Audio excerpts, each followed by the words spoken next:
ज्या ज्यावेळी धर्मावरती संकट आलं, ज्या ज्यावेळी धर्माला ग्लानी आली, त्या त्यावेळी भगवंतांनी धर्माचं स्थापन करण्यासाठी, धर्माचं रक्षण करण्यासाठी स्वतः अवतार घेऊन आले. कलियुगाच्या शेवटी असंच झालं.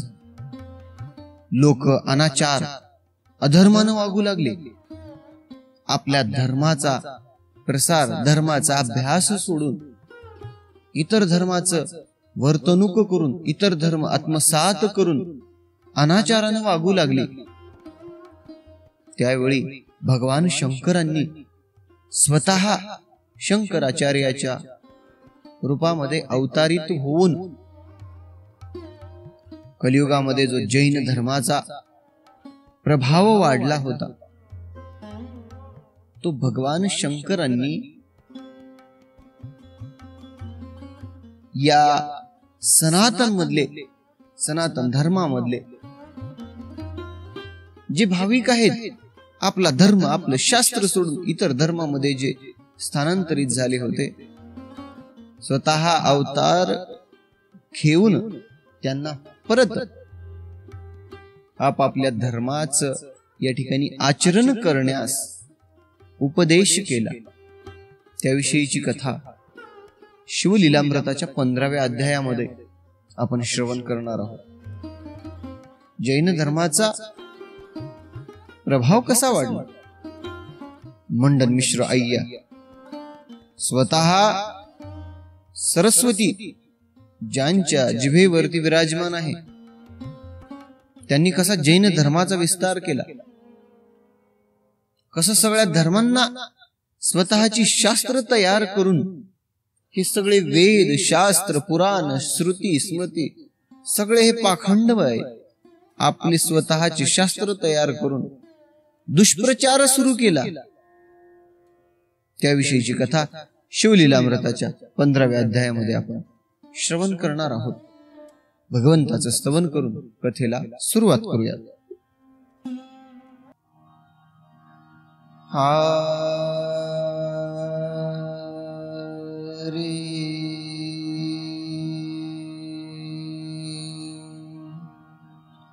वक्रतुंड महाकाय सूर्यकोटी समप्रभ निर्विघ्नं कुरु मे देव सर्वकार्येषु सर्वदा.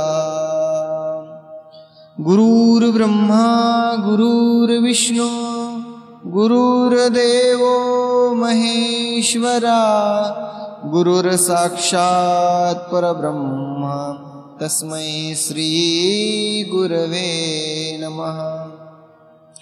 काय माझी वाणी मानेल संतासी रंगो चित्तासी आपोलिया. एका जनार्दनी तुमचा दास त्याची आस पुरवावी. ओम त्र्यंबकं यजामहे सुगंधिं पुष्टिवर्धनम् उर्वारुकमिव बन्धनान् मृत्योर्मोक्ष्यमामृतात्. कैलासराना शिवचंद्रमौळी फणींद्रमाथा मुकुटी जळाळे. कारुण्य सिंधू भव दुःख हारी तुझवीन शंभो मज कोण तारी. ओम मातृदेवो भव ओम पितृदेवो भव. श्री गुरवे नमः. जन्मयोनिया देख करा देहाचे सार्थक करा देहाचे सार्थक.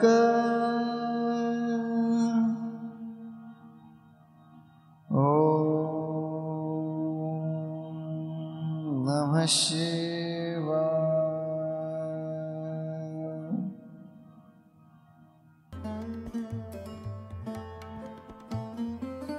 श्री गुरुला वंदन करून गोड अशा कथेला सुरुवात करूया.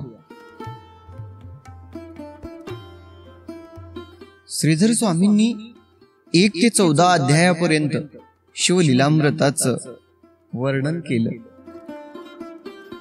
स्कंद पुराणामध्ये जे ब्रह्मोत्तर खंडामध्ये जी सगळी माहिती दिलेली ती प्राकृत भाषेमध्ये ओवीबद्ध केलेली, एवढे अध्याय तयार करून सुद्धा श्रीधर स्वामींच्या मनाला शांती वाटत नव्हती. त्यावेळी भगवान शंकरांनी स्वतः अनुग्रह दिला की ज्यावेळी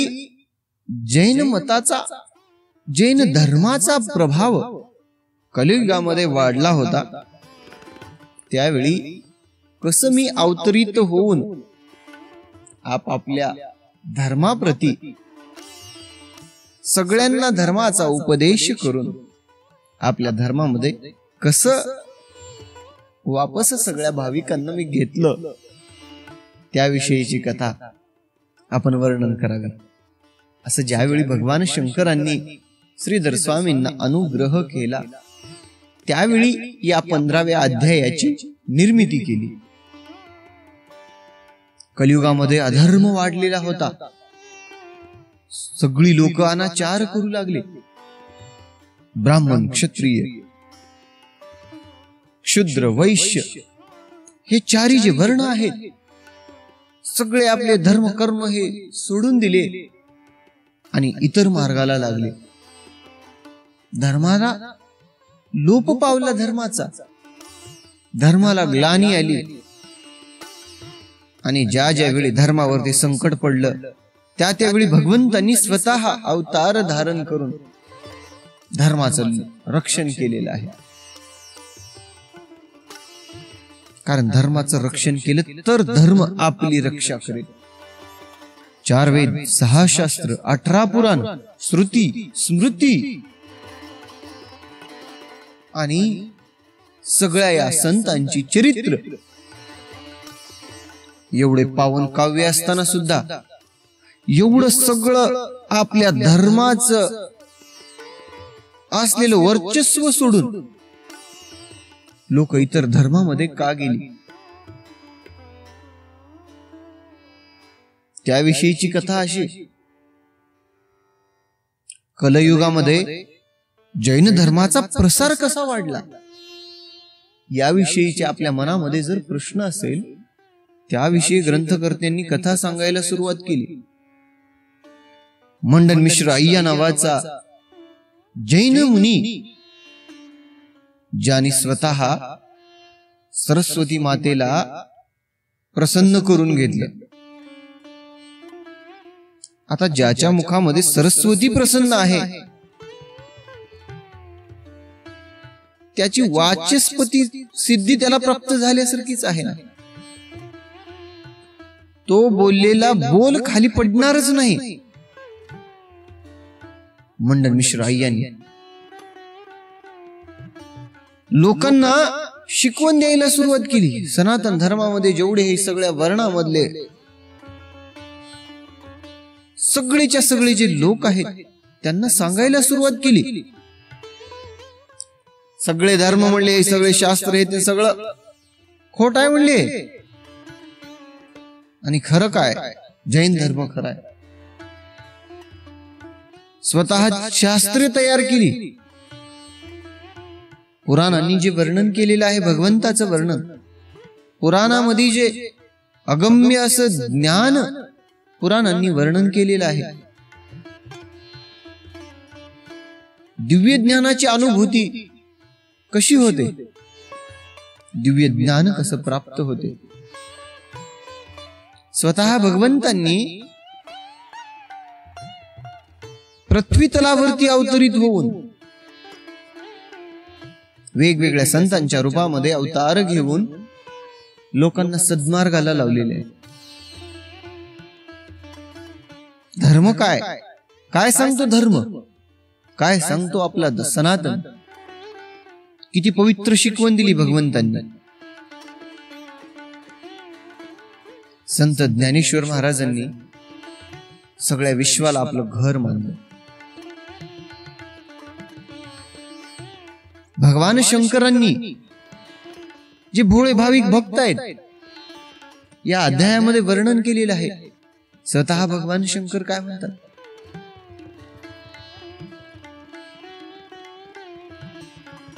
शिवपंचाक्षरी मंत्र, षडाक्षरी मंत्र जो कोणी साधक 46 दिवसापर्यंत मनोभावे माझं ध्यान करेल, रात्रंदिवस 46 दिवसापर्यंत शुचिरभूत होऊन ब्रह्मचर्याचं पालन करून जर मनोभावे जर माझं स्मरण केलं तर स्वतः प्रत्यक्ष रूपामध्ये भगवान शंकर त्या साधकाला दर्शन देतील. स्वतः भगवंतांनी सांगितलेलं आहे. सगळ्या संतांनी काय शिकवण दिली, काय सांगतो धर्म, काय सांगतो वैदिक धर्म, काय सांगतो. ज्ञानेश्वर महाराजांनी कर्ममार्ग सांगितला.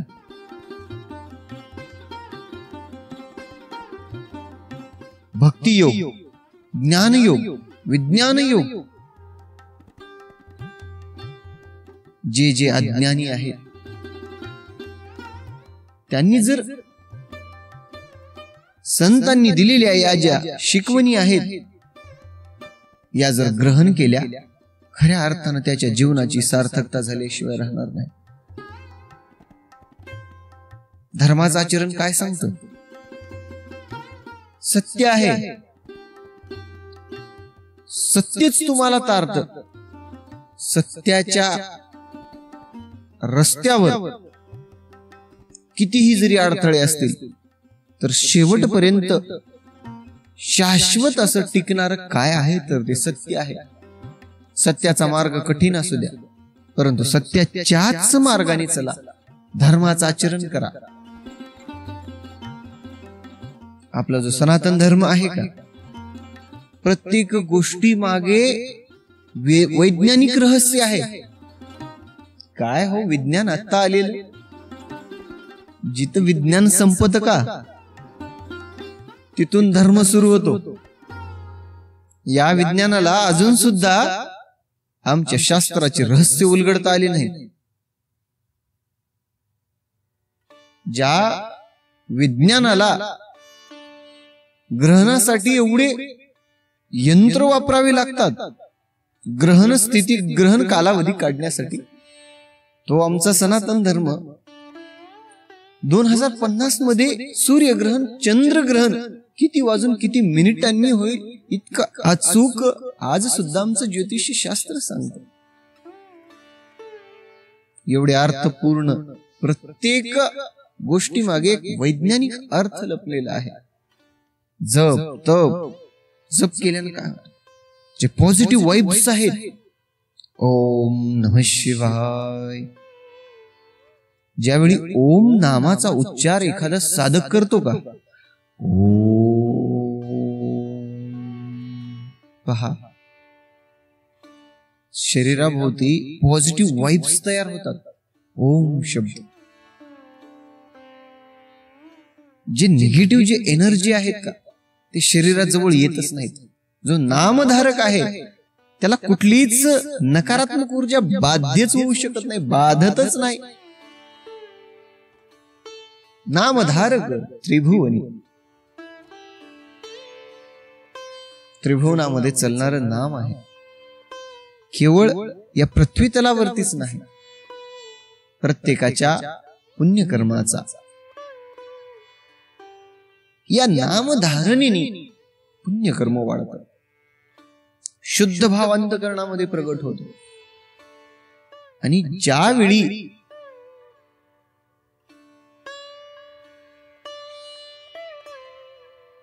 शरीरामधले जे सगळेच्या सगळे जे विकार आहेत,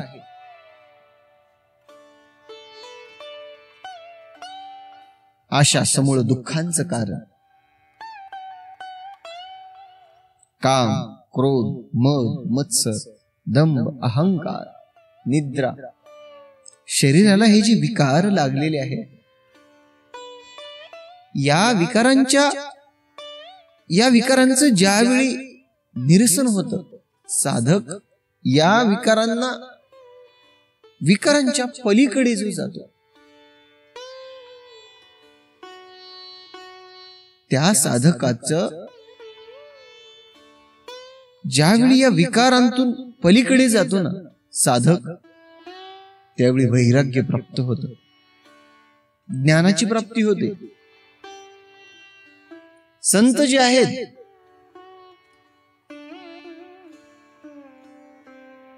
त्यांची निंदा करा, स्तुती करा, सगळ्यांप्रती समदृष्टीने भाव ठेवणारे संत.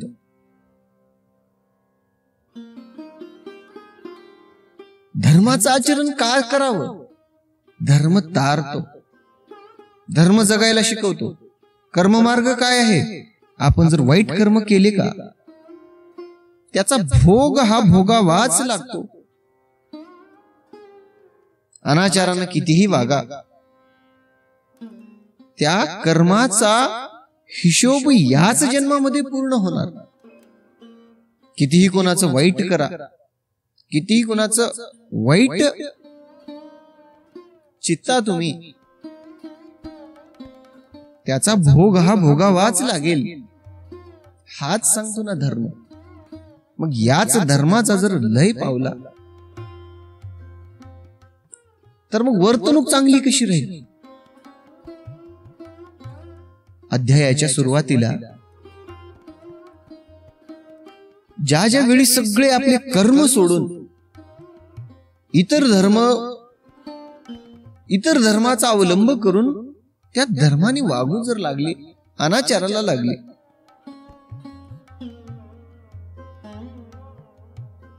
महान आहेत धर्माच्या शिकवणी, महान आहेत धर्माचे उपदेश. सनातनाचं जे जे दिव्य ज्ञान आहे ते धर्म ग्रंथांमध्ये लपलेलं आहे. आणि तेच जर धर्म ग्रंथ वाचत नसतील तर ज्ञान कसं प्राप्त होणार? आणि अज्ञानामध्ये माणूस पाप कर्मच करतो. आणि मग सगळीच्या सगळी लोक कलियुगामध्ये अनाचार करू लागली, अधर्मानं वागू लागली, जार कर्म करू लागली. आणि मंडन मिश्र अय्या नावाचा जो साधक होता, जैन मुनी, यज्ञ कर्म या ठिकाणी करून अग्नीमध्ये वेगवेगळ्या प्रकारच्या आहुत्या देऊन सरस्वती मातेला प्रसन्न करून घेतला. या जैन मुनीचं काय होतं? दिनचर्या काय होती? काय होतं धर्म?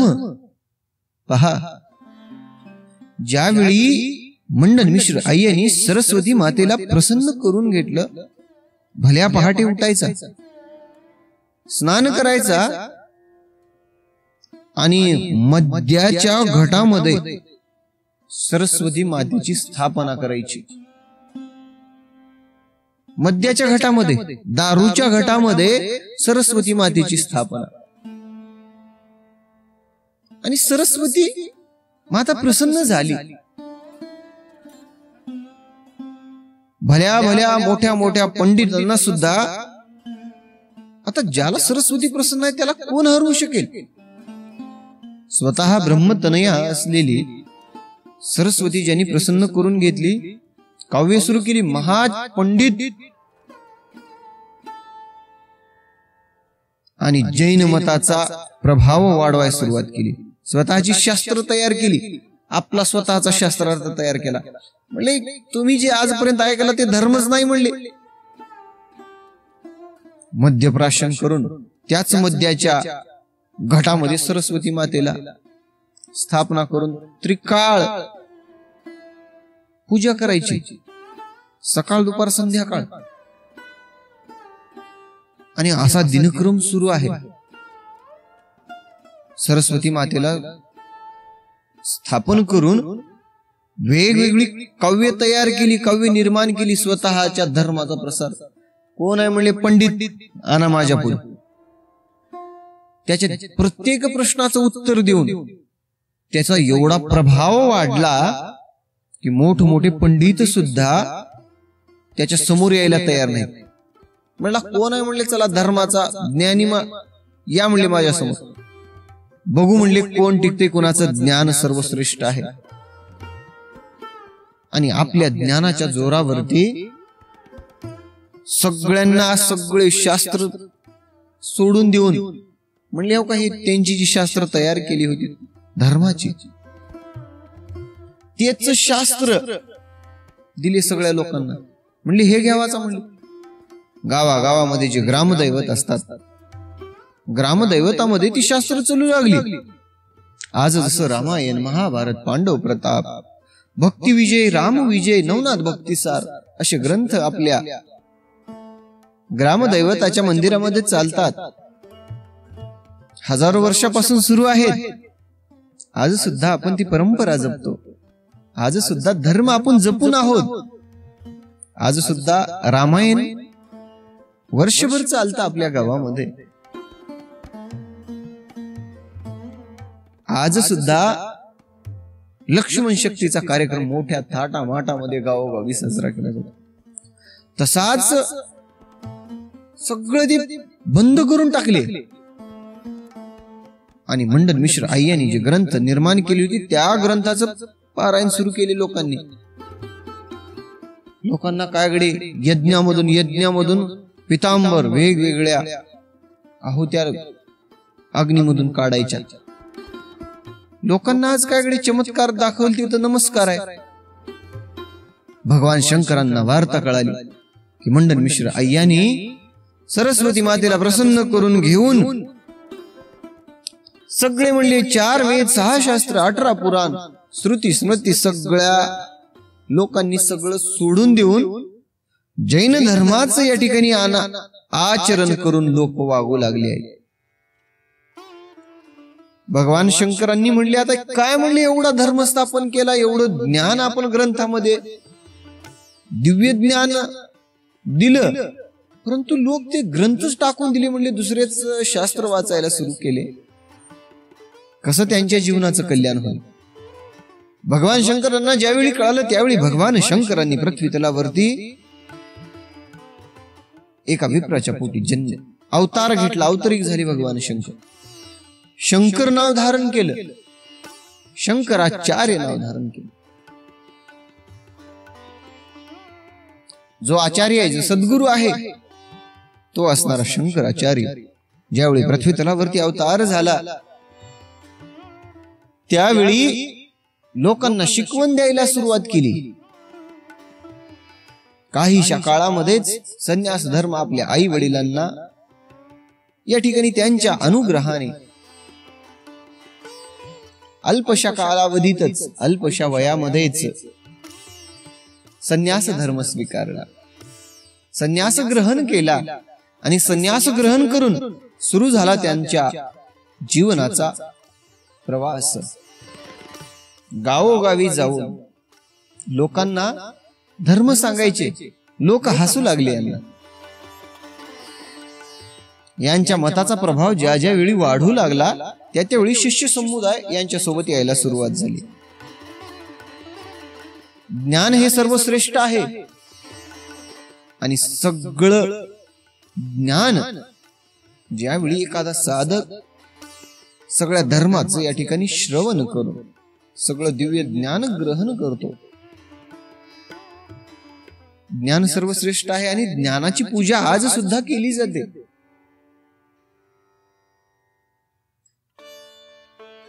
आणि शंकराचार्यांनी शिष्य समुदाय तयार झाला, सोबत येऊ लागले, गावोगाव फिरू लागले, धर्माचा प्रचार प्रसार करू लागले, सांगू लागले सनातन धर्म सर्वश्रेष्ठ आहे,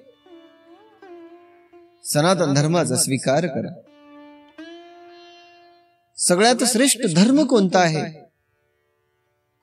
त्या धर्माचं ज्ञान काय आहे, त्या धर्माचं आचरण काय आहे, धर्माची तत्व काय आहे, सगळ्या लोकांना सांगू लागले. काही लोक ऐकायची आणि काही लोक विटंबना करायची. अरे म्हणले हे काय नवीन अजून घेऊन आलाय, म्हणले हे जुने शास्त्र बंद पडलेले अजून कशाला सुरू केलंस भाऊ. काही जण त्यांचं ऐकू लागले आणि काही लोक त्यांना हसू लागले. एके दिवशी असंच गावोगाव फिरत असताना भिक्षा मागण्यासाठी एका कासार गल्लीमध्ये गेले, ज्या ठिकाणी काचेच्या बांगड्या तयार केल्या जातात. त्या गल्लीमध्ये सगळे घरोघरी बांगड्या तयार करायचे, विकायचे, त्यांचा व्यापार तोच. आज कलियुगामध्ये लोक म्हणतात हा धर्म श्रेष्ठ, तो धर्म श्रेष्ठ, ही जात श्रेष्ठ, ती जात श्रेष्ठ. अगोदरच्या काळची जी सिस्टीम जी होती का, वर्ण व्यवस्था, त्याच्यामधून एक गोष्ट घेण्यासारखी अशी आहे, प्रत्येकांना स्वतःचा बिझनेस इस्टॅब्लिश करून दिलेला, स्वतःचं प्रोडक्शन. आजच्या काळात जर विचार केला त्या काळानुसार वेल बिझनेस मॅनेजमेंट होतं. त्या काळी सुद्धा कोणी काय प्रोडक्शन करायचं, प्रत्येक जण त्यांना एक व्यवसाय दिलेला. या कासार गल्लीमध्ये ज्यावेळी शंकराचार्य भिक्षा मागण्यासाठी आले त्यावेळी लोक त्यांना हसू लागले. लोक म्हणतात काय म्हणले या ठिकाणी, काचेचा काच रस आहे म्हणले. काय याच्यामध्ये भिक्षा मागत आलेला आहेस बाबा, काय म्हणले इथं. शंकराचार्यासोबत शिष्य समुदाय सोबत होता आणि त्या शिष्य समुदायाला शंकराचार्य सोबत घेऊन चाललेले आहे. दारामध्ये ज्यावेळी भिक्षा मागण्यासाठी आले त्यावेळी एका कासाराने म्हटलं, बाबा तप्त माझ्याकडे काच रस आहे म्हणले आणि मी तोच देऊ शकतो तुला दान म्हणून, बघ म्हणले ग्रहण करायचं असेल तर. शंकराचार्यांनी शिष्याला सांगितलं, म्हणले शिष्य समुदाय चला म्हणले ग्रहण करा म्हणले, रस हातामध्ये घ्यायचा, प्राशन करायचं. शिष्य समुदाय मनामध्ये विचार केले, अरे बाप रे म्हणले, आता गुरु आपल्याला आज मारून घालतो. तप्त असा काचेचा रस आहे आणि तप्त काचेचा रस गुरु ग्रहण करा म्हणतायत, नका म्हणले, असला गुरुच नका आपल्याला म्हणले. जान बची तो लाखो पाय, जीव झाल्यावर असे हजारो गुरु आपण बघू म्हणले, दुसरे गुरु करू. बरेचसे शिष्य समुदाय सोडून पळून गेले, परंतु काही शिष्य समुदाय त्याच ठिकाणी थांबून होता. त्यांनी म्हणाले, गुरुवर आमच्यामध्ये एवढं सामर्थ्य नाही आहे म्हणले. त्यावेळी शंकराचार्यांनी त्या ज्या कासारांनी शंकराचार्यांना तप्त असा रस घेऊन आला, एका असं पक्कड घेऊन तप्त अशा भांड्यामध्ये जो रस जमिनीमध्ये जमिनीवर जर पडला तर त्या ठिकाणी जमीन सुद्धा होरपळून जाईल, असा तप्त असणारा काच रस शंकराचार्यांनी ग्रहण करण्यासाठी असे हात पुढे केले. त्यांच्या हातावरती त्या भांड्यातून काचेचा रस हातावरती टाकला आणि शंकराचार्यांनी सगळ्या याच्यात देखत तो काच रस ग्रहण केला, पिऊन टाकले काच रस. त्यावेळी सगळ्यांना शंकराचार्यांची प्रचिती आली.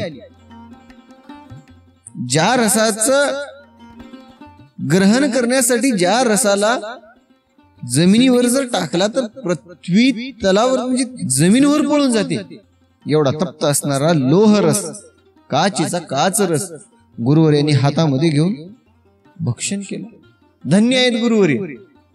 शंकराचार्याबद्दल सांगायचं झालं, ज्यावेळी समुद्र मंथनामधून हलाहल असं विष निघालं, ते विष भगवान शंकरांनी प्राशन करून टाकले. असे असणारे आमचे जास्वनी भगवान शंकर, त्यांच्यासाठी काचेच्या रसाचं काय, ज्यांनी हलाहल विष प्राशन केले आणि कंठामध्ये धारण केलं, कंठ निळा झाला, नीलकंठ नाम पडलं. असे असणारे नीलकंठ भगवान शंकर, त्यांच्यासाठी काच रस शंकराचार्यासाठी काय हो ग्रहण केला. त्यावेळी सगळ्या लोकांना प्रचिती आल्यानंतर मग उपदेश केला आणि गर्व आला होता मंडन मिश्राला. म्हणले, आपल्यासारखा ज्ञानवंत कोणीच नाही, आपण शास्त्र निर्माण केली, मोठ्या मोठ्या पंडितांना हरवून टाकले, आपल्या आपल्या साधनेमध्ये मग्न आहे. आणि भगवान या ठिकाणी शंकराचार्यांनी शंकराचार्यांनी शिष्यांना पाठवलं. जावा म्हणले मंडन मिश्र अय्याला समाचार सांगा, ये म्हणावं सभेमध्ये. सर्वश्रेष्ठ ज्ञान कुणाचं आहे पाहूया. आणि सांगा म्हणले त्याला, जो या स्पर्धेमध्ये, जो या शास्त्रार्थाच्या या एक प्रकारची स्पर्धाच म्हणूया, स्पर्धेमध्ये जो कोणी हारला त्याने त्याचा धर्म सोडून द्यायचा, त्याची शास्त्र सगळी पाण्यामध्ये बुडवून टाकायची. जावा म्हणले सांगा, अय्याला जाऊन सांगा म्हणले. शंकराचार्याच्या शिष्यांनी या जैन मुनीकडे आले. जैन मुनीला येऊन सांगितला समाचार, शंकराचार्य आलेले आहेत आणि आपल्याला वादविवादासाठी बोलवलेलं आहे, धर्माच्या चर्चेसाठी बोलवलेलं आहे. आणि या म्हणले बघूया आपल्या ज्ञानाची काय सीमा आहे. मंडन मिश्र अय्या आपापल्या तोऱ्यामध्ये होता. म्हणले कितीक पंडित आले, महाचतुर ज्ञानी गुणी आले, म्हणले अशीच आले ना अशीच गेले. आणि हे आले म्हणले बघूया, म्हणले चल चल येतो. शिष्याला सांगितले आणि पडदा तयार केला. दोघही एक पडद्याकड, इकडं शंकराचार्यासाठी ह्या पडद्याच्या इकडून मंडन मिश्र अय्या आणि सरस्वती ज्याच्या कंठामध्ये विराजमान आहे, ज्याच्या जिभेवरती सरस्वती आहे, त्याला कुठल्या या स्पर्धेसाठी कशाला घाबरणार आहेत. शंकराचार्यांनी सगळ्या शिष्य समुदायाला घेऊन आलेले होते. दोघी त्या सभास्थानी आले. सगळ्या सगळ्या नगरीला सांगितलं व्रतांत, सगळ्या जाती धर्माचे लोक या म्हणले या सभेसाठी. बघूया या सभेमध्ये कोणाचं ज्ञान वरिष्ठ आहे, कोणाचा धर्म उच्च आहे, कोणाचा धर्म या ठिकाणी सर्वात सर्वश्रेष्ठ आहे. सगळ्या जाती धर्माचे लोक सभेसाठी आले. आणि सभेसाठी ज्यावेळी सगळेजण आले त्यावेळी एका पडद्याच्या आड शंकराचार्य आहेत आणि एका पडद्याकड इकडून मंडन मिश्र अय्या आहे. आणि मंडन मिश्र अय्यांनी काय केलं, एका पडद्याच्या आड मद्याचा दारूचा घट स्थापन केला आणि त्या घटामध्ये सरस्वती मातेला बसवलं. सरस्वती माता विराजमान आहे. सरस्वती माता आता प्रसन्न होती. सरस्वती माता म्हणते, मी प्रसन्न तुझ्या जिभेवरती असताना तुला चिंता करण्याचं काही कारण नाही. कुठलाही मोठा पंडित येऊ दे. दोघांच्या शास्त्राची चर्चा सुरू झाली. दोघांनी इकडं शंकराचार्य विचारत आहेत. चला म्हणले पंडितजी, मंडन मिश्र अय्याजी म्हणले बघा म्हणले आपण कुठल्या शास्त्रामध्ये प्रावीण्य आहे आपलं. सरस्वती बोलत आहे, परंतु जिभेवरती सरस्वती असल्यामुळं वाटत आहे की मंडन मिश्रच बोलत आहे. आणि दोघांमध्ये शास्त्रार्थाबद्दल चर्चा सुरू झाली. शंकराचार्यांनी सांगितलं. शंकराचार्य विचारतात, वेद कोणकोणते आहेत सांगा. अय्या म्हणाला सोपा म्हणला, ऋग्वेद, यजुर्वेद, सामवेद, अथर्ववेद, 4 आहेत वेद. आणि मग शंकराचार्यांनी विचारलं, सांगा म्हणले ऋग्वेद. आता ब्रह्मदेव आणि ब्रह्मदेवाची तनया सरस्वती जिभेवरती आहे. संपूर्ण ऋग्वेद असा मुखोद्गत सांगितला. शंकराचार्य आश्चर्यचकित झाले. अरे बाप रे म्हणले, ठीक आहे. यजुर्वेदाचे प्रश्न विचारायला सुरुवात केली. सगळा यजुर्वेद सुरुवातीपासून शेवटपर्यंत मुखोद्गत मुखपाठ सांगितला. त्यावेळी बघ शंकराचार्यांना कळालं की म्हणले मंडन मिश्र अय्याला सरस्वती देवी प्रसन्न आहे.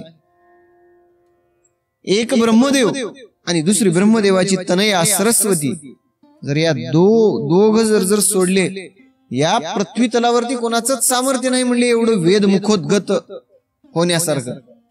आणि या मंडन मिश्र अय्या याचा बाप जरी या ठिकाणी आला, ग्रंथामध्ये स्पष्ट उल्लेख केलेला आहे. याचा बाप जरी आला तर याच्या बापाला सुद्धा एवढे वेद म्हणता यायचे नाहीत. हा बोलतोय 100% नक्की याच्या जिभेवरती सरस्वती, याला सरस्वती प्रसन्न आहे. आणि मग सुरू झाला सामवेद. आणि सामवेदामध्ये सामवेदाच्या रुचा, वेदाच्या जे रुचा आहेत का, रुचा मुखोद्गत रुचा सांगत असताना ज्यावेळी अर्ध्या मधापर्यंत आले आणि सामवेद सांगत असताना जे वेदाचं जे मर्म आहे ते शंकराचार्याला माहित होतं. आणि मग प्रश्न विचारला यजुर्वेदामधला. ह्यांचा चालू होता सामवेद, प्रश्न विचारला यजुर्वेदामधला. सांगा म्हणले यजुर्वेदामध्ये या ठिकाणी रुचा नंबर 369, त्या रुचेचा अर्थ काय आहे. ब्रह्मदेवाला आणि सरस्वती मातेला वेद मुखोद्गत आहेत, रुचा मुखोद्गत आहेत, परंतु सुरुवातीपासून शेवटपर्यंत त्यांना सांगता येतं, परंतु आधामधात कुठलं जर विचारलं तर सांगता येत नाही. सरस्वती मातेला यजुर्वेदामधलं विचारलं, सामवेद सुरू आहे आणि मागचं गेली की सरस्वती माता विसरून. आणि ही वर्म कुणाला माहित नव्हतं. आणि दोघांचंही ठरलं होतं, जो या शास्त्राच्या शास्त्रार्थामध्ये ज्याचं ज्ञान वरिष्ठ आहे, ज्याचा धर्म वरिष्ठ आहे, जो या शास्त्रार्थामध्ये हरल, जो या स्पर्धेमध्ये हरल, त्याने आपला धर्म सोडून द्यायचा, आपल्या धर्माचं सगळे शास्त्र पाण्यामध्ये बुडवायचे. सगळं ठरलं होतं. आणि त्यावेळी मंडन मिश्र आय्या बोबडी वळू लागली. शंकराचार्य विचारू लागले, सांग म्हणले, आता सांग या 369 रुचेचा अर्थ काय आहे सांग. आणि आईला सांगता येईना गेले, मंडन मिश्राला सांगता येईना गेलं. त्यावेळी भगवान शंकराचार्यांना कळालं की सरस्वती देवी प्रसन्न आहे. तो पडदा बाजूला सारला आणि पडदा बाजूला सारल्या बरोबर सरस्वतीचं मुख दिसलं, मध्याच्या घटामध्ये स्थापित केलेलं. आणि ज्यावेळी शंकराचार्याला सरस्वतीचं मुख दिसलं, त्यावेळी शंकराचार्यांनी सगळ्या शिष्यांना सांगून सगळेच्या सगळे पडदे या ठिकाणी फाडून टाकले आणि सरस्वतीला श्राप दिला. सरस्वती मातेला श्राप दिला. म्हणले जा म्हणले, तू नीच जे सुख आहे, नीच सुखामध्येच तू राहशील म्हणले. अंत्यजादिकांच्या घरी निवास करशील, वास करशील म्हणले, जा तुला श्राप देतो. सरस्वती मातेला श्राप दिला.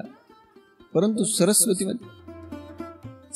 मातेला म्हणतात, तू सनातन धर्माचे 4 वेद, 6 शास्त्र, 18 पुराण, सगळेच्या सगळे या ठिकाणी सगळ्याचं महत्व तू कमी केलं आणि स्वतः याला प्रसन्न होऊन दुसऱ्या धर्माचं या ठिकाणी अनाचाराचं ज्ञान, पाखंड ज्ञान वाढवलं.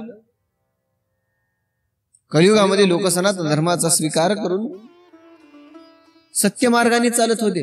त्यांना सत्याचा मार्ग सोडून दुसऱ्या मार्गाला अवलंब करायला लावला, अनाचार करायला सांगितलं. सगळ्या जातीचे, सगळ्या धर्माचे लोक आपापला धर्म सोडून इतर धर्माची वागणूक करत आहेत. आणि म्हणले, तू ब्रह्मतनय आहेस, ब्रह्मदेवाची मुलगी आहेस म्हणले, शोभत का म्हणले तुला हे कर्म.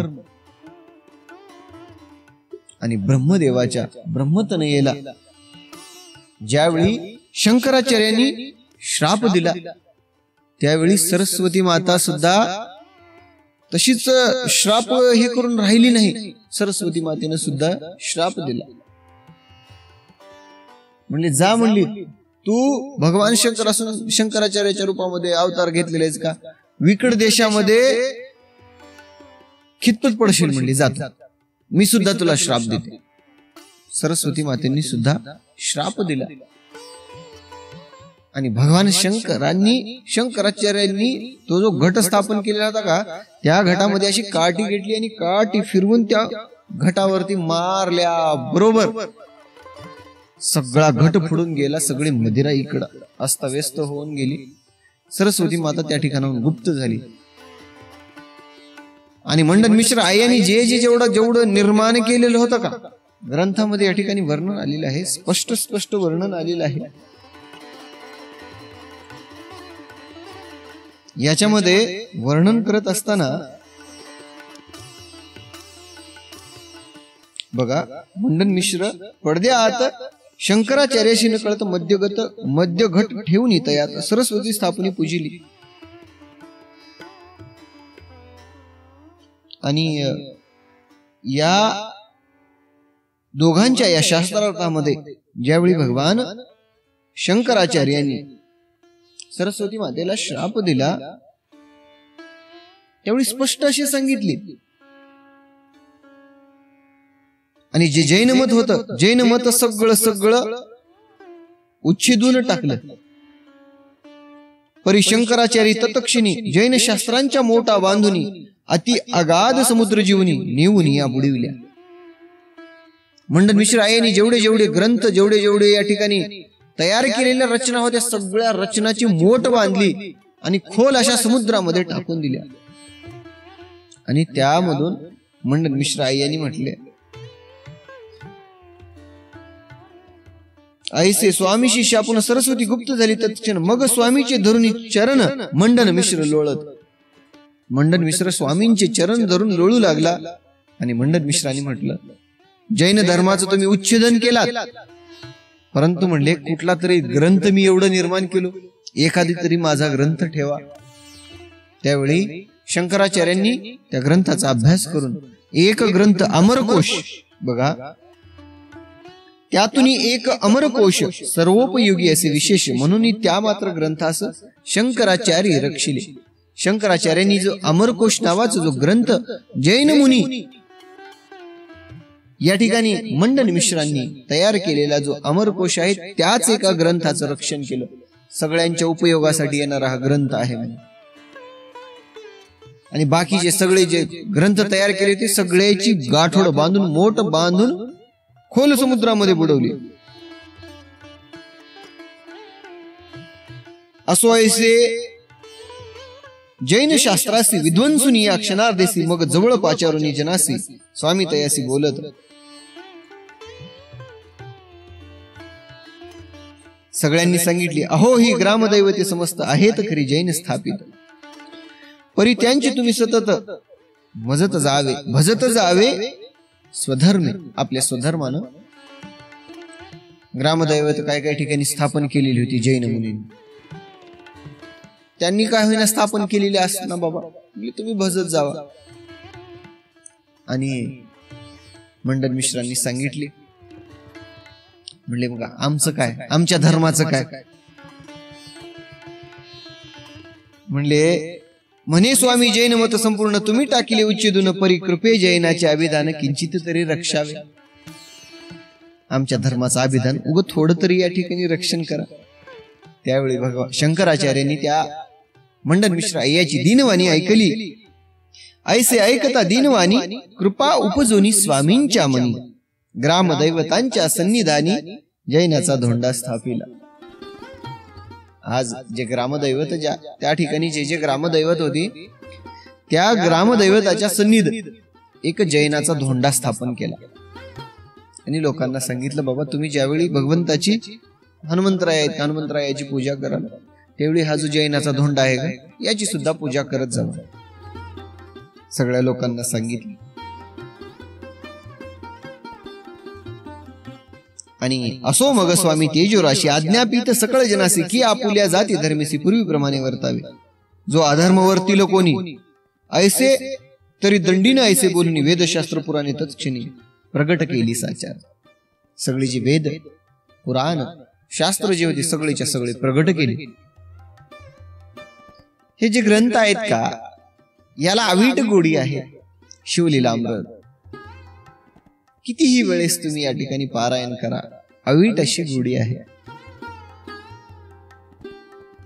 धन्य धन्य त्याची जन जे शिवभजनी परायण सदा शिवलीलामृत श्रवण अर्चन सदा शिवाचे. धन्य आहेत ते जे सदा महादेवाचं शिवार्चन करतात, पूजन करतात. शिवभजनी परायण जे आहे आणि सदा शिवलीलामृताचं श्रवण करतात. ग्रंथामध्ये अवीट अशी गोडी आहे. शिवलीलामृत ऐका तुम्ही, भक्ती विजय ऐका, हरिविजय ऐका, कुठल्याही आपल्या धर्माचा धर्म ग्रंथ वाचा, ऐका. अवीट अशी गोडी आहे. आणि अवीट असलेल्या या धर्माचं ज्ञान आपल्या दिव्य ग्रंथामध्ये समाविष्ट केलेले आहे. कसा आचरण करावं, दृष्टी कशी असावी, दृष्टीमध्ये भेद कसे आहे, सगळ्याच्या सगळ्या या ज्या गोष्टी आहेत या गोष्टींचं वर्णन आपल्या शास्त्रामध्ये पुराणामध्ये केलेलं आहे. आणि आपल्या धर्माची ही जी वागणूक आहे, धर्माप्रमाणे जर वर्तणूक केली तर खऱ्या अर्थानं त्याच्या आयुष्याचं सार्थक होतं. युगायुगामध्ये ज्या ज्या वेळी युगायुगांची संकल्पना सांगितली त्यांची आयुष्य कशी होती. कृतयुग, त्रेतायुग, द्वापारयुग, कलयुग. कृतयुगामध्ये अस्थि हाड आहेत का, जोपर्यंत हाड होती तोपर्यंत माणसं जगायची.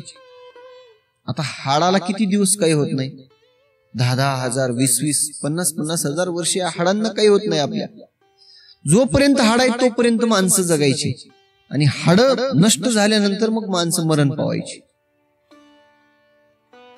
कृतयुगामध्ये. मग त्रेतामध्ये कसं झालं, त्रेतामध्ये जोपर्यंत मज्जा आहे का, असते मांस मज्जा, कातडी, जोपर्यंत कातडी आहे तोपर्यंत जिवंत राहायची. नंतर मग सगळे यांनी म्हणजे एवढं या ठिकाणी भगवंताला कसं प्राप्त करून घेतलं, हजारो वर्ष तपश्चर्या कशी केली.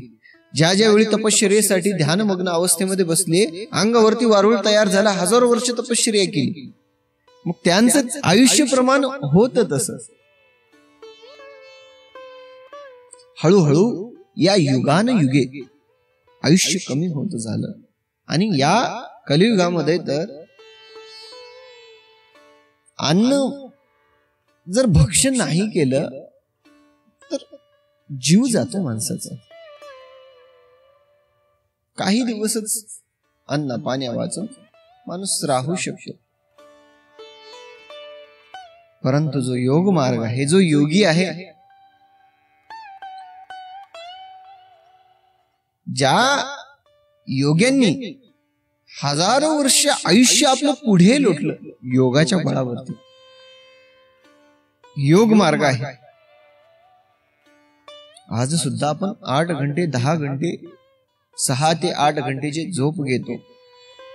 जी योग निद्रा आहे का, अर्धा तास जर योग निद्रा, जर योग निद्रेमध्ये आपण जर बसलो तर ज्या 6 तास 8 तास झोपेमधून जे एनर्जी आपल्या शरीराला भेटते तेच योग या योग निद्रेमध्ये अर्ध्या तासामध्येच तेच एनर्जी आपल्या शरीराला मिळते.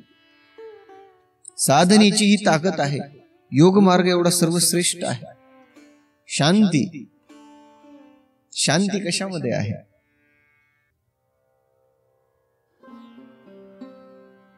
शांतीमध्ये सुख आहे, शांतीमध्येच समाधान आहे. शांत राहावं.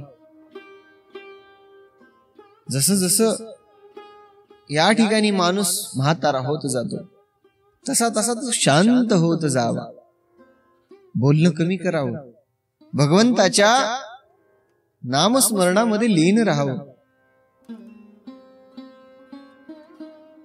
आणि ही जी शांती आहे या शांतीमध्ये सुख आहे. परंतु आता काय करतात, त्याच्या उलट करतात. म्हातारे माणसं तर शांत बसतच नाही, सारखं तोंड चालू, हे इकडं असं आहे, हे तसं पडलंय, हे असं करू नका तसं. परंतु सांगत असतात, परंतु ते ऐकावं. वृद्ध झाले म्हणून काय झालं, त्यांचा शब्द खाली पडू देऊ नये. परंतु जे वृद्ध आहेत त्या वृद्धांसाठी शास्त्रांचं सांगणं आहे, शांतीचा मार्ग अवलंब करा, शांत रहा. शांतीमध्ये सुख आहे. भगवंताच्या भक्तीमध्ये शांतीमध्येच सुख आहे. आपल्या दिव्य ग्रंथाचं, आपल्या दिव्य योगाचं जर ज्ञान जर समजून घ्यायचं असेल का, कुठल्याही ठिकाणी तुम्ही एका शांत ठिकाणी डोळे झाकून योग अवस्थेमध्ये बसा हो 10 मिनिट. अशी दिव्य शांती आपल्या शरीराला लाभते. हा योग मार्ग आहे. शिवलीलामृताचा हा 15वा अध्याय आपण श्रवण करत आहोत. पंचरत्न गीता, भगवद्गीता, ज्ञानेश्वरी, रामायण, भक्ती विजय, राम विजय, सगळ्या ग्रंथाचा आपण एका पाठोपाठ श्रवण करणार आहोत. 15व्या अध्यायाचं निरूपण करत असताना श्रीधर स्वामींनी सांगितलं, आपण श्रोते आहात,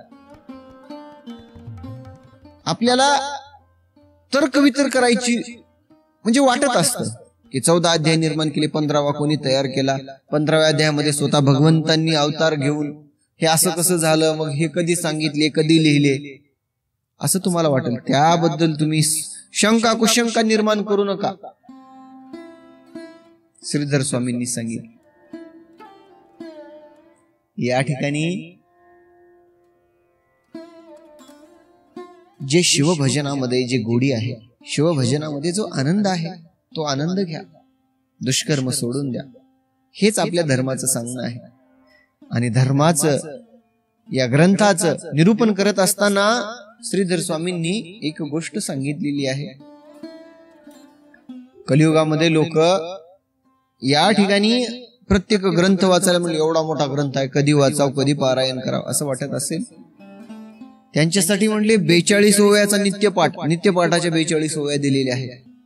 त्या 42 ओव्यांचं या ठिकाणी दररोज श्रवण करा, ध्यानन करा, सदाशिवलीला अमृत ग्रंथाचं श्रवण करा.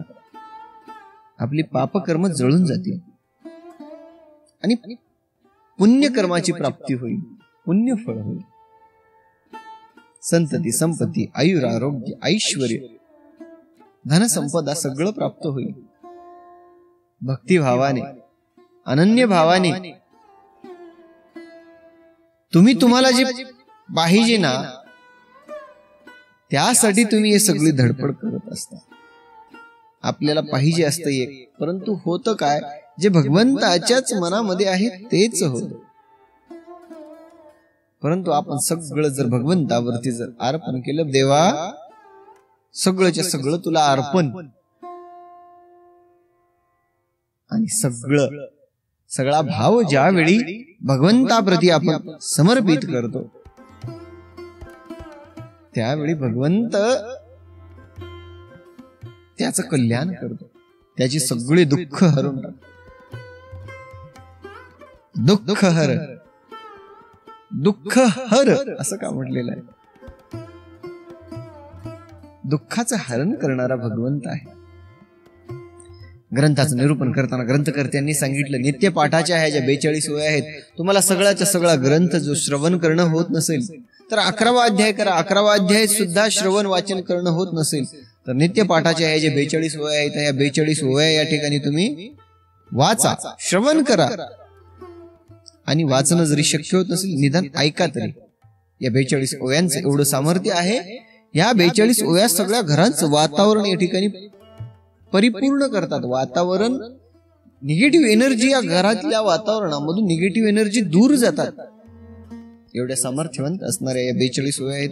आपण ऐकलं, वाचन केलं, श्रवण केलं तर निश्चितच आपल्या देहाचं सार्थक झाल्याशिवाय राहणार नाही. ग्रंथकर्त्यांनी सांगितलं या ग्रंथाबद्दल, म्हणले जे कोणी दुराचारी आहेत, पापी आहेत, आपल्या ग्रंथाबद्दल जे दुष्कृत्य करतात, बोलतात, त्यांना ग्रंथ हा सांगू नका, कथा सांगू नका. म्हणले आपल्या धर्माला मानतात त्यांनाच या धर्म ग्रंथाचं दिव्य ज्ञान द्या.